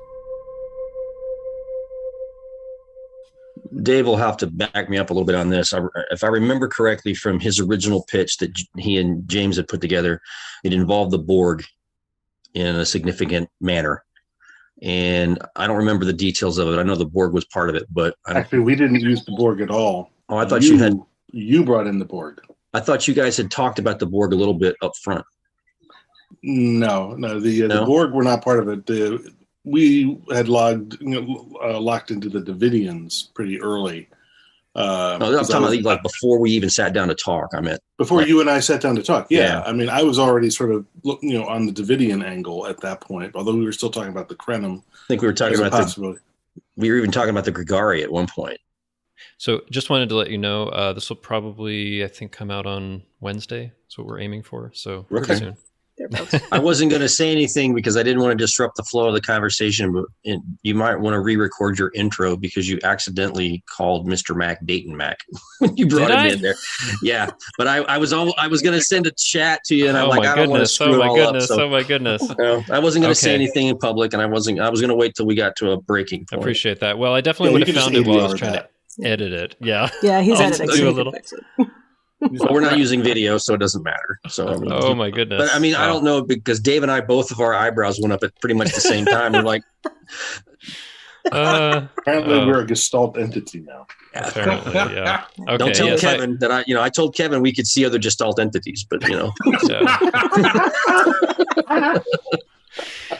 Oh my goodness. Okay, yes, I will definitely fix that. And you now have the tag for the end. I did not even realize that. Yes, we'll put this part on the end. Thank you. Okay. Yeah, again, thanks so much. Just really, really appreciate it. And thank you for the novels. Yeah. Thanks for having us. Thanks for reading them. All right. Yeah, thanks for our pleasure. Okay, thanks. Hope you guys have a great day, great weekend. All right. And happy holidays, everybody. Yes. Yeah, happy holidays. Thanks. Away.